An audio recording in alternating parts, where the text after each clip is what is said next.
Assalamualaikum warahmatullahi wabarakatuh.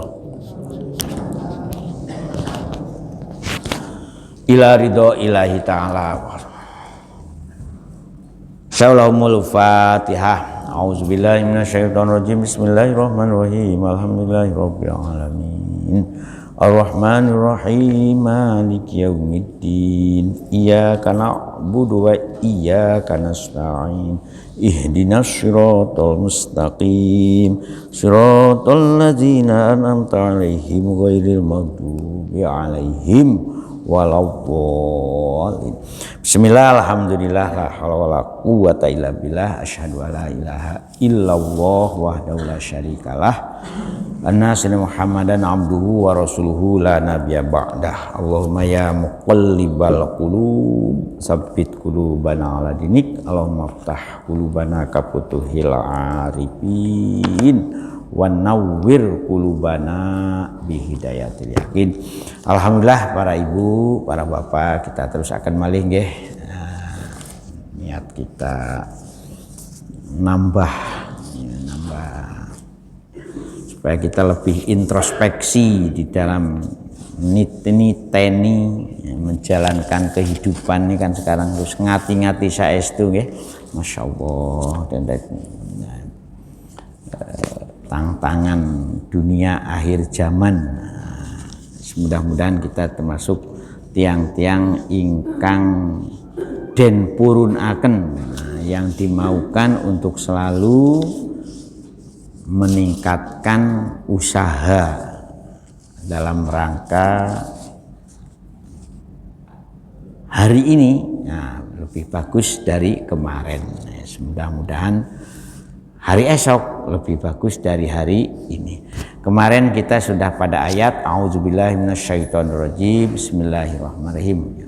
Walaqad shadaqakumullahu wa'dahu id tahussunahum biiznihi hatta idza fashiltum wa tanaza'tum fil amri qomada wa asaitum ba'di ma arakum ma tuhibbun. Koma lagi itu, minkum mayyuridud dunya wa minkum mayyuridul akhirata summa sarafakum anhum liyabtaliyakum. Kata-kata liyabtaliya itu kan banyak. Liyabluwakum ayyukum ahsanu amala watah nabtalihi. Ada dengan ungkapan yang variatif. Walaqad afa ankum wallahu dulu fadlin alal mu'minin. Nah, ini yang kita cari itu kan ini ta. Wallahu du fadlin alal mu'minin. Walaqad shadaqakumullahu wa'dahu. Ini qad ini la lagi qad double. Sungguhnya itu double. La itu artinya sungguh. Qad juga sungguh. Itu kalau masuk kepada fi'il madi. Nah, yang kebetulan di sini fi'il madi kan. Fi'il madi, ada kalimat kata kerja yang sudah dikerjakan, yang sedang dikerjakan dan akan dikerjakan. Nah, fi'il madi, fi'il mudhore, fi'il amar. Perintah kan, jadi ada kata kerja perintah. Wana ittahussunahum. Nah, tatkala Gusti Allah ya memberi izin ya untuk membunuh mateni orang-orang ketika berperang. Tapi Pak ya, kita harus dipahami ini ketika berperang, dan ini masih cerita tentang perang Uhud. Nah, ini belum habis-habis. Nah, tetapi biidnihi ya, dengan izin dari Gusti Allah. Jadi artinya walaupun berperang enggak ya gak mati ya gak mati Pak, jangan dianggap kalau perang pasti mati, belum tentu. Urusan mati itu urusan kewenangan Allah Subhanahu wa Ta'ala. Jadi walaupun ngeri sekarang ini kan kalau kita melihat keanehan-keanehan orang sekarang ini, Insya Allah orang mati bayi gak mampu ngubur, masukkan kulkas di rumahnya, Masya Allah kan ono berita sih kados ngoten niku kok ono gitu loh. Insyaallah urusan permatian itu sekarang itu ya Allah. Bayi melahirkan, orang tuanya itu loh melahirkan. Bayi dideleh di kursinya tonggo, wonge lari. Masih ini yang sudah mati, ini matinya di rumah sakit, nggak mampu biaya untuk menguburkan. Mati ya mayat anaknya ditarik nang kulkas. Aneh-aneh berita sekarang ini ya, Insya Allah. Makanya ini monggo kita ini terus pun sampun operasi sesernya putrinya, alhamdulillah. Dan operasi seser sekarang ini konon untuk merapatkan kembali itu gak perlu dijahitnya, ada ini juga ada staples ada ada perekat yang langsung udah lemnya ya, Insya Allah canggih kan, canggih. Kemo saja sekarang ini kan dulu pakai sinar kan, sekarang ada pakai obat juga ya. Orang-orang yang Masya Allah kita ini mudah-mudahan terhindar dari hal-hal yang menurut perasaan emosi kita susah. Tapi ya walaupun semuanya itu kalau dikembalikan kepada kehendak Gusti Allah tidak ada yang bi iradatihi ya ini hatta idza fasiltum wa tanaza'tum, sehingga ya, kalian semua yang ikut berperang dengan Nabi ini ya podo sedih karena kalah. Nah itu watanazatum dan biasa itu. Jadi kalau sekarang ini kita ono engkel-engkelan karo konco ketika kita melakukan sesuatu perjuangan umpamanya itu oleh Gusti Allah sudah diberi diberi isyarat ya. Jadi ketika kamu berjuang kemudian muncul klik-klik, istilahnya klik ya, muncul friksi-friksi. Wah, dalam berpolitik itu partai ada namanya paksi-paksi. Wah, itu. Wah, kemudian watanazatum fil amri, eker-ekeran namanya. Terutama kalau ada iming-iming.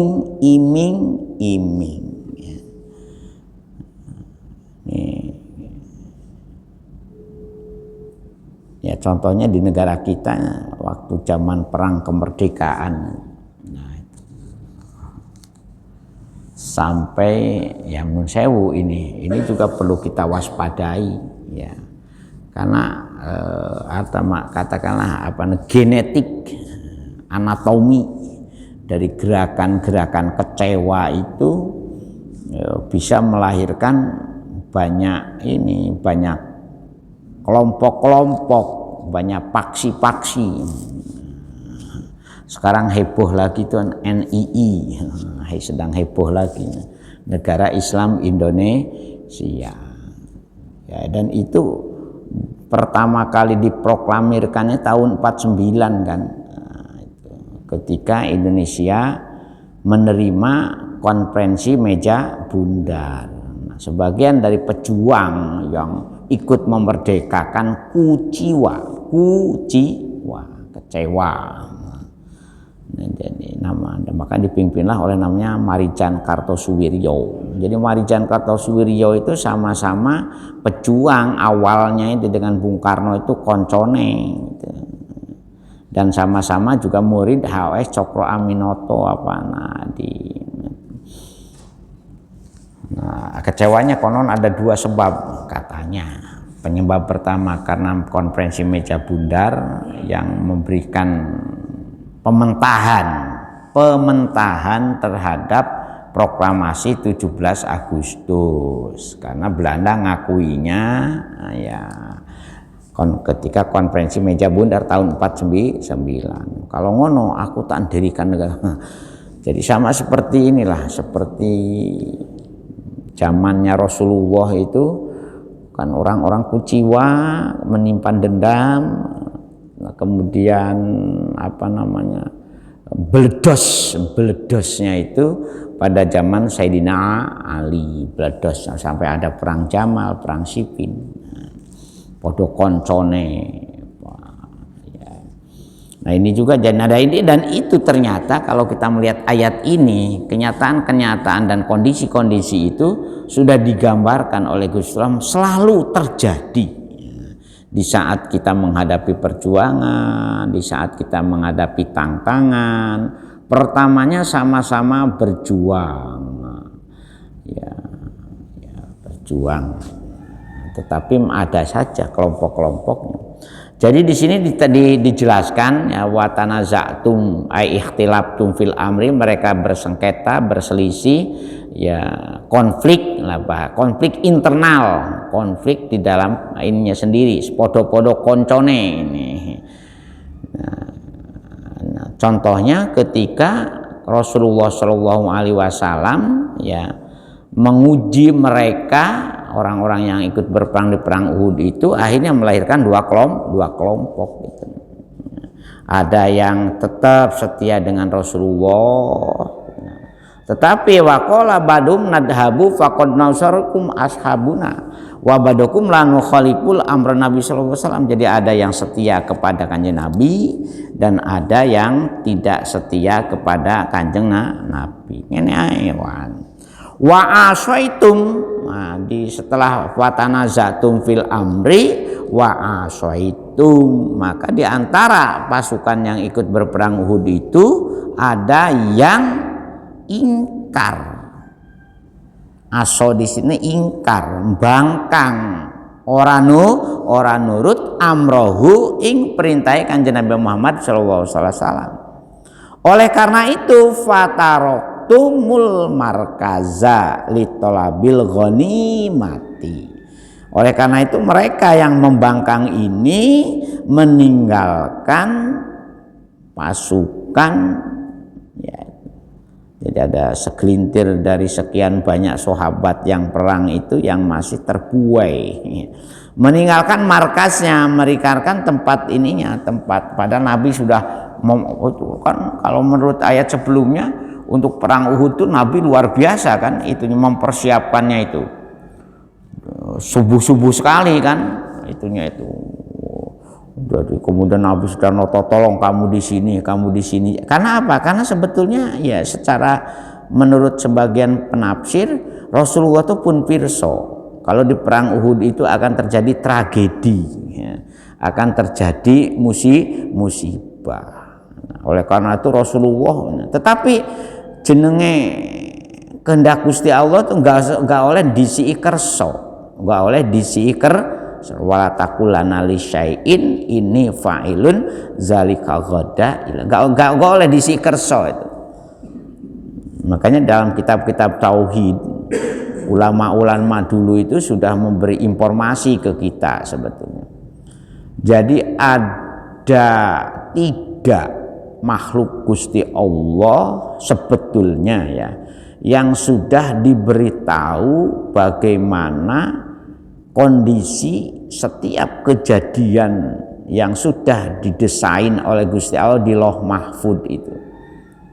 Ya seperti contohnya yang sudah saya sampaikan minggu yang lalu, ada orang durung ono jalan tol wis ono sing ngomong oh nanti ini ono perjalanan. Jadi memang sudah ada skenario oleh Gusti Allah, tidak ada satupun apa yang terjadi di dunia ini, bahkan sampai daun jatuh pun tidak ada yang tidak ada catatannya. Jadi sekarang tuh skenario kehidupan dari A sampai Z itu oleh Gusti Allah itu sudah ada di Loma. Nah ada 3 makhluknya yang sudah diberi informasi, yang 2 diberi tahu resmi sebenarnya.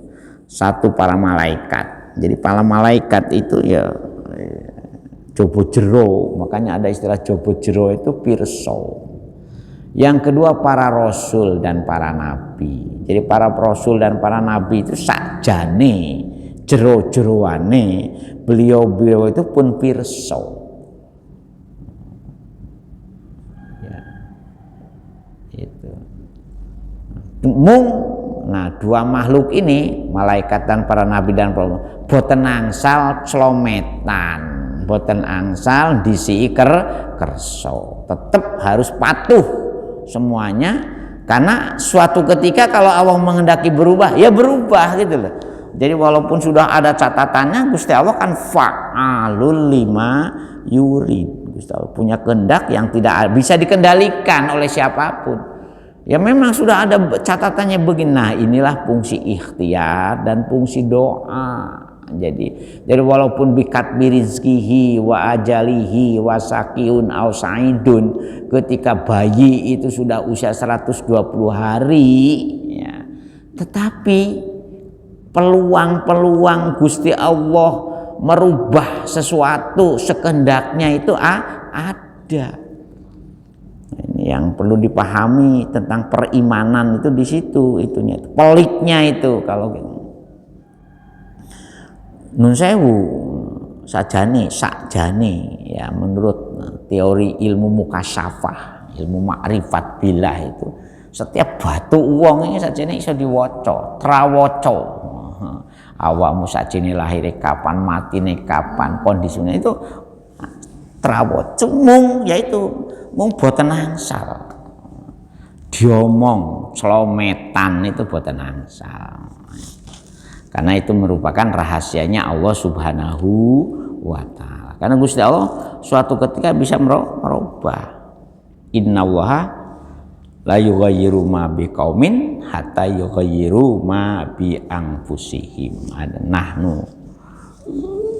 Itu menahkumu bidawahir wallahu yatawalas syara'ir. Jadi ada ketentuan-ketentuan. Nah, yang ketiga, mung nyolong, ngertinya tuh nyolong, bukan karena kehendak dan diberitahu oleh Gusti Allah, yaitu bangsa dem iblis. Jadi iblis ini termasuk salah satu makhluk Gusti Allah yang ngerti, bukan pirsa lah, oh iblis kok pirsa, yang tahu tentang apa yang ada di Lauh Mahfuz itu. Nah, iblis nurunkan jin.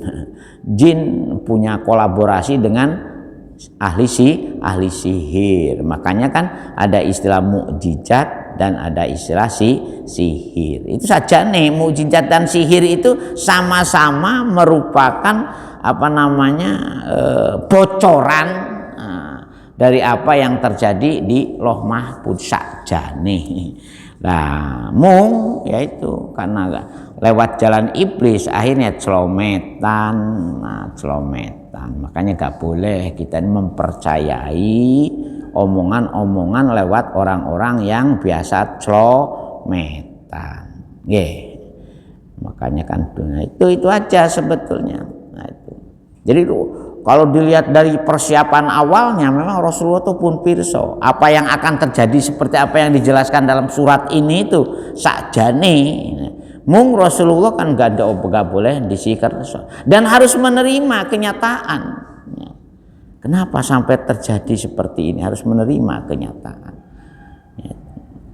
Karena ini merupakan kehendak Allah juga. Makanya di sini diteruskan mimba dima arokum ma tuhibbun mimba di wa asaitumnya tuh mereka sebagian kelompok berkhianat. Itu karena apa? Mimba dima arokum sasampunipun Gusti Allah deloaken, memperlihatkan mimba dima sauma mau aro ini Gusti Allah yang memperlihatkan kum ing sira kabeh he para sahabat ma ing napa mawon barang tuhibbuna napa-napa barang yang kamu demeni. Ya, ini sini ininya itu siriannya ini. Jadi sebagian kelompok tetap taat mengikuti apa yang diajar perintahkan oleh Rasul, tetapi ada yang terbuai kembali. Nah, dengan sesuatu yang diperlihatkan oleh Gusti Allah, dengan apa-apa yang menjadi kesenangan kita. Dan tolong ayat ini jangan dipahami hanya menjelaskan kondisi waktu perang Uhud saja. Nah, ini bisa digunakan untuk introspeksi ketika kita dalam perjuangan menegakkan kebenaran. Mesti harus ada dan harus waspada, maka muncullah istilah kata waspodo. Wong iling lan waspodo. Jadi kata waspada itu di sini pentingnya kata waspada itu. Makanya bahasa Jawanya ada pepatah ngono ya ngono, tapi ojo ngono. Karena itu kan kaitan dengan kata. Nah, dalam teori usul fikihnya ada yang namanya saddud dari'ah. Nah, menghindari sesuatu yang mungkin terjadi keadaan yang merugikan, keadaan yang, jadi harus ada yang namanya, bahasa kerennya sekarang namanya mitigasi. Wah, ada lagi nya. Jadi ilmunya ada Bu tentang permitigasian, istilahnya mitigasi, antisipasi kalau akan terjadi sesuatu yang membahayakan. Jadi orang sebagai pemimpin terutama itu harus paham ilmu-ilmu seperti itu, sehingga kita punya alternatif, plan A, plan B, rencana ini bagaimana kalau gagal, maka harus alternatifnya seperti apa. Nah, jadi karena memang dalam perjuangan itu mesti ada dua kelompok setia dan kelompok pengkhianat. Nah, itu kalau musuhnya jelas itu, objeknya jelas, tetapi dalam satu pasukan perjuangan pun ada yang tetap setia dan ada. Nah, contohnya ya perjalanan negara kita sampai ada orang yang memerdekakan negara Islam ini, ya dia karena yang memerdekakan ini kategorinya wa'asaitum itu. Makanya muncullah pengangkatan status Bung Karno sebagai waliul amri daruri bisyaukah. Nah, jadi perjuangan jadi ada. Awalnya dari apa? Dari kecewa. Makanya kalau orang masih punya penyakit kecewaan, nah gak usah kumpul karo wong akeh. Uripe ijenan.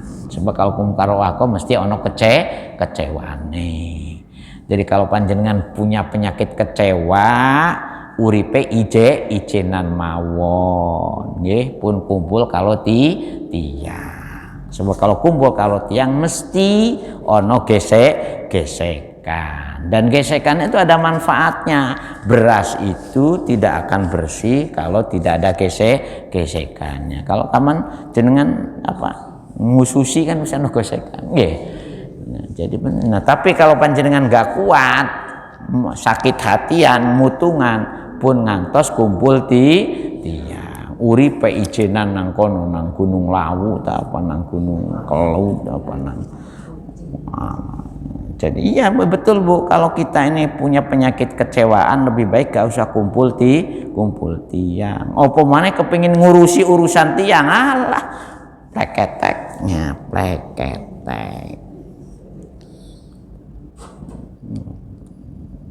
Dan makanya calon pemimpin itu memang di samping ada sekolahnya, ada latihannya, juga untuk untuk tes psikologinya juga harus jalan. Dan tes psikologi itu ternyata membantu Bu, saya pernah uji coba itu ketika memimpin suatu kelompok. Tak tes dulu, anak buah tak tes psikologi dulu, gimana ini. Jadi ternyata indikator di dalam tes psikologi itu ada indikator bagaimana orang ini kalau kerja di bawah tekanan, stres apa sutris, bagaimana kerja kelompoknya, itu kan bisa diukur. Oh ini bisa, untuk bisa kolaborasi itu bisa. Ono sing karpe dhewe, oh ini sehingga rekomendasinya disarankan. Ada lagi sangat tidak disarankan, ada itu.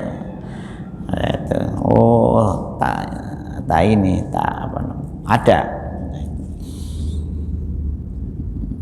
Ternyata betul.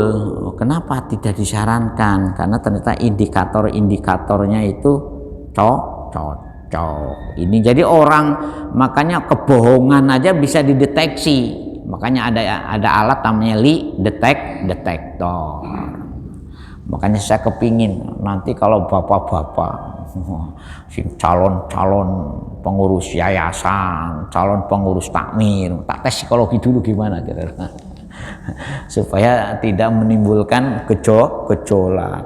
Baru ngurus ngenes pada tukaran. Karena itu mau wa'asoi. Jadi kenapa? Karena ayat ini jangan dipahami hanya untuk perang Uhud saja. Jadi ketika kita menghadapi perjuangan, berada dalam rumah tangga saja, Ibu, itu kalau kita tidak saling mengalah, yang terjadi ya tanah jatuh, geger, nggih. Saya dulu itu salah satu alasan kenapa saya rodok telat nikah. Usia nikah saya itu pas 30 tahun, Bu. Karena salah satunya saya pernah hidup dalam sebuah komunitas rumah tangga, yo kok geger terus. Jangan-jangan aku duwe bojo kaya ngono meneh. Jadi ana iku ya, ono piring sampai piring itu sampai melayang, nasi itu loh, gara-gara ikannya telat disaduk. Astagfirullahaladzim, nasi itu sudah di meja disaduk. Nah saya mikir ojo apa kaya ngene ta. Tapi alhamdulillah sembuh sekarang, orangnya itu sembuh ya, alhamdulillah, karena sudah meninggal dunia, Bu. Jadi memang ada, ya itulah salah satu kenapa saya itu telat nikah dulu itu. Saya bayang wong wedok kaya ngene, sing wenang ya. Jangan-jangan aku meneh-meneh kaya ngene. Salah satunya, tapi memang ini logis lah, karena nafsu manusia itu kalau diumbar ya tidak disembelih kaya minggu wingi ya, nafsu binatang dalam diri kita umbar ya sama siapapun orangnya, karena karakter dasarnya sama, hanya casingnya aja beda, tapi karakter dasarnya sama. Nah, oleh karena itu pentingnya ngaji itu kan di sini untuk mengevaluasi, mengendalikan, ngelerep ya apa nafsu kita supaya lerep. Jadi ono iku nih, Bu, ono semacam ono terapinya. Ya apa supaya lerep. Nah, tuh. Kalau enggak diomongi gitu, nafsu kita tuh selalu gejolak. Wong sholat aja kadang-kadang dengan nafsu kok kita ini. Tidak dengan lillahi ta'ala, tidak dengan Allahu Akbar. Makanya pasolli li rabbika wanhar. Nah, kalau sholatnya bener, nyembelih nafsunya bener, nah itu wanhar itu ya nafsu binatang itu disembelih. Ya.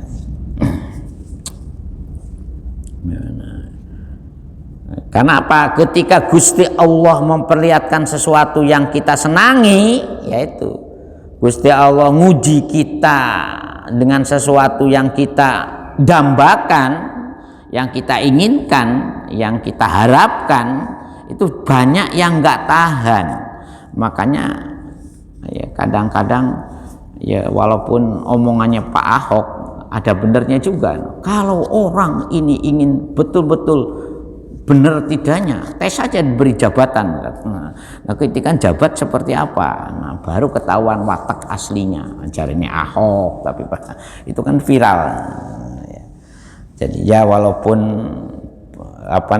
tapi kita menghargai sama-sama pendapat makhluk Gusti Allah itu. Hudil hikmata min kalau kita itu untuk urusan kebaikan jangan dilihat dari siapanya. Wong dari boolnya ayam aja kita bisa menikmati ya. Telur itu kan dari boolnya ayam ya. Makanya hudil hikmata min awi kharajat. Kalau ada sesuatu yang baik gitu, undur makol wala tandur mankol. Mosok ketika jenengan mau ketebruk sepur, ada orang karena orangnya setengah normal, mbak minggir sepur lewat, minggir, wow awam gak normal, masa kan tetap kita harus minggir, nggak minggir disantap, nunggu ustaz dulu yang kan nggak bisa. Jadi ada hal-hal tertentu nah ini, yang bisa kita tetap memperhatikan.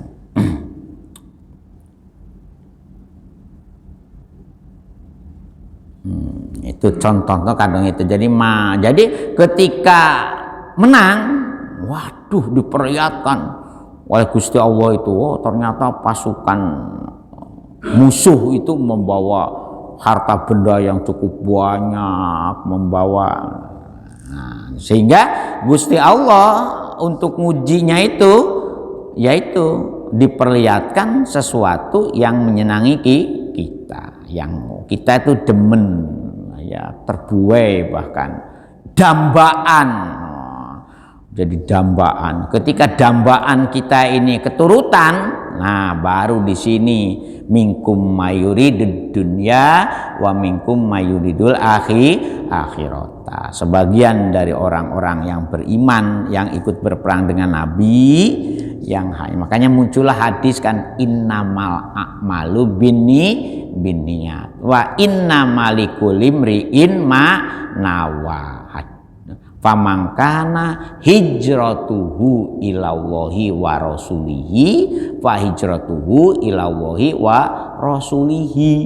Famangkana hijrat ilam ra'atin dan seterusnya itu fa hijratuhu ila ma hajara alaihi. Karena itu hadisnya innamal a'malu, makanya orang beramal itu sangat tergantung niatnya. Makanya rukun amal itu ada 4. Nah, 1 niat, ditoto niat sing sae.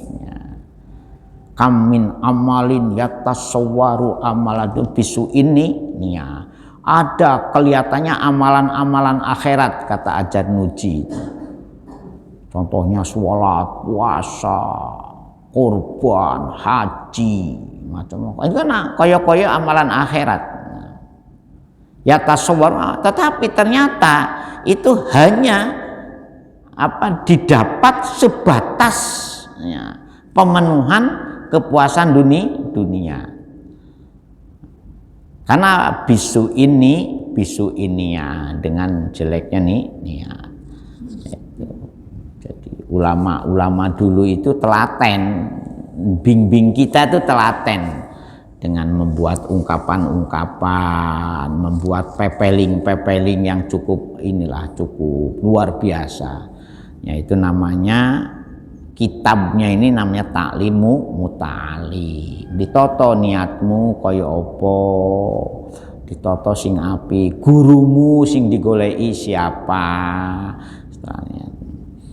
supaya betul-betul punya ininya. Jadi ya 2 ulama ini, 1 Ajar Nuji, 2 Imam Ghazali, seleksi untuk mencari pembimbing ruhani itu betul-betul itu telaten gitu loh, membuat itunya tuh, membuat bimbingannya itu sangat telaten sekali. Imam Ghazali itu dalam namanya kitabnya itu Bidayatul Hidayah. Nah, permulaan orang supaya bisa selalu dapat tetesan hidayah dari Gusti Allah itu ternyata ada metodologinya, ada metodenya, ada caranya. Nah, cara-caranya itu telaten Imam Ghazali step by stepnya itu, langkah-langkahnya itu. Ajar Nuji begitu, apa langkah. Jadi ajarnya, makanya biasanya kalau di pesantren-pesantren itu hanya ta'lim itu dididik untuk disampaikan untuk mendidik karakter watuk wahing anak. Walaupun kitab itu sebetulnya tujuannya untuk orang-orang yang jadi murid, orang yang berkehendak mendapatkan bimbingan dari Allah Subhanahu wa taala. Nah, dengan cara apa? Minkum mayuridud dunya fatarokal markaza lil ghanimati. Mereka meninggalkan tempat markaz ya, yang sudah ditugaskan oleh Rasul ya, karena terbuai itu tadi ma'arokum matuhibbun itu. Ma'arokum matuhibbun, terbuai dengan sesuatu yang menyenangkan, akhirnya ngurusi masjid Kebon Sari, gak ono sing bayari, gak jelas pendapatane, gak ngurus-ngurusi. Nah, ya memang urusan bangsa. Makanya namanya yayasan itu adalah kegiatan nirlaba. Nah, nirlaba. Jadi kalau jenengan akhirnya mutung ya gak apa-apa, pancene ya kayak pun di mali wong gak ono sing bayari, nyambut damel gak jelas bayarane nunggu anugerah pahala saking Gusti Allah. Itu bagi orang-orang yang mayuridun dunya, minkum mayurid, tetapi wa minkum mayuridul akhirata, ada sebagian dari yang ikut berperang Uhud itu waktu itu. Nah, itu semata-mata memang perjuangannya itu dalam rangka bagaimana mereka itu mendapatkan imbalan di akhirat. Pasabata bihi, makanya tetap enggak inilah istilahnya itu enggak gon, yaitu jangankan kecewa ya, tidak sama sekali tidak tergoda, tidak terganggu. Bapak ngomong ini, pokoknya saya tetap ya. Tapi angel kados ngoten tipe angel. Nah, seperti saya ini kira-kira kuat sampai kapan? Manggon nang Jombang, kegiatan nang Surabaya. Jadi untuk istiqomah itu Pak abot, bacanya abot. Istiqomah. Sehingga terbunuh pun ya mereka rela ya. Hatta kutila ka Abdillah bin Jubair, contoh, sampai terbunuh pun dalam berperang mereka tidak karena apa? Karena kariman aumut dan ngoten. Ini memang berat Bu menghadapi, ya sama dengan panjenengan lah. Makanya Gusti Allah itu betul itunya membuat pilihan katanya itu. Ya, sakinah, mawaddah, warohmah. Coba perjuangan panjangan dalam rumah tangga saja, kalau hanya mengandalkan cinta dengan cinta, tidak ada naik dengan kasih sayang, ya bosen Pak. Nggih. Bolak-balik kepetu kok iki meneh. Tetapi bukan hanya cintanya, tapi ada kasih sayang. Ya, ada kasih sayang, ada perasaan hemistri sehatinya. Makanya mawadah warohmah di atas makanya kan ada kata hub, ada kata wud. Nah, ada kata jadi ada hub itu nafsu, itunya itu dasar cinta, tapi cintanya itu itunya orientasinya nafsu. Nah, kalau sudah naik nafsunya bisa diredem jadi wud, makanya kata mawaddah. Ya, kata mawaddah itu cinta yang tidak dilandasi oleh nafsu, itu mawaddah. Nah, kalau mawaddah tumbuh maka rahmat kan itu. Makanya ayat itu luar biasa juga kan, wa min ayatihi ya. Orang-orang yang bisa menduduki posisi itu kalau bisa ngenali kan ayat-ayat kebesarannya Allah Subhanahu wa taala. Kalau asal-asalan ya gak keturutan Bu. Kalau asal-asalan. Nah, itu. Makanya kan sebelum ayat wa min ayatihi an khalaqakum azwajan litaskunu ilayya wa ja'alakum mawaddatan wa rahmatan wa min ayatihi. Gitu. Nah, ini salah satu ikhtiar kita ya, yang ngaji seperti ini. Oh, ayat kauliyahnya seperti ini, ayat kauniyahnya ya kenyataan di lapangan ya ora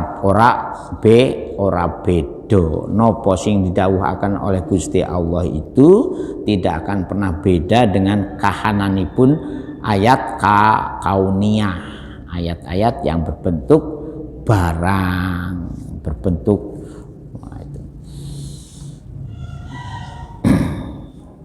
nah, summa sorofakum liyabtaliyakum. Nah, ini Gusti Allah juga ini itunya itu. Summa sorofakum nuli mengoaken sinten Gusti Allah kan itu ing sira kabeh anhum saking tiang-tiang kafir. Jadi ya suatu ketika karena memang ada pengkhianat ya kadang-kadang gonjang ganjing. Nah, itu. Oleh karena itu tapi ingat itu semua karena apa? Liyabtaliyakum drapon yento nyubo nguji sinten Gusti Allah ing sira kabeh. Tapi ingat, nah ingatnya bagaimana? Kalau kita tetap kokoh, tetap ikhlas. Di sini kan liam tahinakum payang doharol mukhlisu min ghairihi, untuk nguji agar kita ini tahu siapa yang sebetul-betulnya tetap memperlihatkan keikhlasannya itu. Ya makanya bapak-bapak ya mohon maaf ya kalau ada gejolak, ada gonjang-ganjing itu ya jangan dikeluhi, jangan dikecewakan. Supaya apa? Supaya kita itu betul-betul apa yang kita lakukan ikhlas apa tidak. Nah, jadi ini liyam tahinakum payad harol mukhlisu min ghairihi, supaya kita tahu siapa yang betul-betul berjuang ikhlas dibandingkan dengan yang lainnya. Nah, tetapi ingat Gusti Allah itu walaqad afa angkum, walaqad afalan teman-teman sampun nyepuro memaafkan angkum saking sira kabeh. Jadi walaupun terjadi gonjang-ganjing, terjadi umpamanya ya balelo, tapi kalau kembali lagi menyadari keliru, astagfirullahaladzim, ya, macam-macam, Gusti Allah tetap walaqad anfa angkum. Gusti Allah tetap akan nyepuro kepada kita. Wallahu ta Gusti Allah iku dzu fadlin zat kang anduwene keutamaan. Jadi Gusti Allah itu zat yang maha segalanya, yang keistimewaan fadlnya ini tetap akan diberikan alal mukminin kangge tiang-tiang ingkang beriman. Ngoten itu nete Pak nggih. Monggo kita ilmu saestu Pak. Jadi memang dalam perjuangan tuh tidak ada satu perjuangan tanpa ujian. Nah, yakum itu pasti. Oleh karena itu yang kokoh ya gak usah tergoda sedikit pun dengan hal-hal yang mengurangi keikhlasan kita. Nah, ngoten nggih, monggo Bapak-bapak. Nah, ini berat memang. Untuk kebenaran itu berat karena memang di dunia itu sepertinya para ulama dari dulu sudah mengingatkan kita, dunia itu saja duduk tempat awakmu sebagai orang yang beriman nang dunia itu seperti mampir ngombe. Rasulullah sendiri memberi gambaran ka'anaka goribun au abiru sabilin. Ketika kamu di dunia ini seolah-olah kamu tuh orang asing, ya, atau orang yang dalam perjalanan. Itu hadisnya pun ngoten. Oleh karena itu kita sebagai orang yang beriman ini monggo nggih dielmoni saestu sebab dunia ini, sebab apa? Kita tidak akan selamat di akhirat, tidak akan bahagia di akhirat kalau tidak melalui dunia dulu. Ketika kita ini diberi jasad. Jadi menurut teori ulama tasawuf, manusia ini kalau tidak nyemplung nang dunya, kembalinya lagi pada Gusti Allah itu kalau itu berapa 35.000 tahun. Jadi kalau kita ingin ketemu Gusti Allah itu loh, kalau tidak nyemplung ke dunia dulu itu minimal itu 35.000 tahun. Itu menurut teorinya orang-orang tasawufnya. Dengan ke dunia dulu kita seumur. Begitu umurnya di dunia itu dimanfaatkan secara efisien, kemudian digunakan untuk majra'atul akhirah, menurut Imam Ghazali saumur itu ya, ada yang 30 tahun, ada yang 40 tahun, ada yang 50 tahun. Nah, saya ini sekarang ini kan sudah mau 59, mau 60, Bu. Jadi sudah tua juga. Nah, sekarang ya, sudah tua juga. Nah, kalau mengikuti jejaknya Rasulullah berarti 63. Kalau mengikuti jejaknya dua pengasuh sebelumnya itu 70. Tapi kalau mengikuti kakek saya itu ada yang sampai 125, Bu. Ya, alhamdulillah. Dan tidak pikun sampai 125 tahun tidak pikun. Ibu saya sekarang itu sudah 86 tahun. Itu sebelum subuh itu rutin. Itu kalah anaknya karo putune maca Quran. Satu rumah itu usianya sudah 88 tahun itu. Nah, jadi ya mudah-mudahan saya itu mengikuti siapa. Ya mudah-mudahan aja mantola umruhu wahasuna amaluhu, umure dawa tur amaliyane sae. Ngoten Pak nggih. Monggo Pak, ada yang mau komentar? Nggih, disini Pak Yahya. Nggih. Satu niat, dua yang kedua ilmu dulu Pak.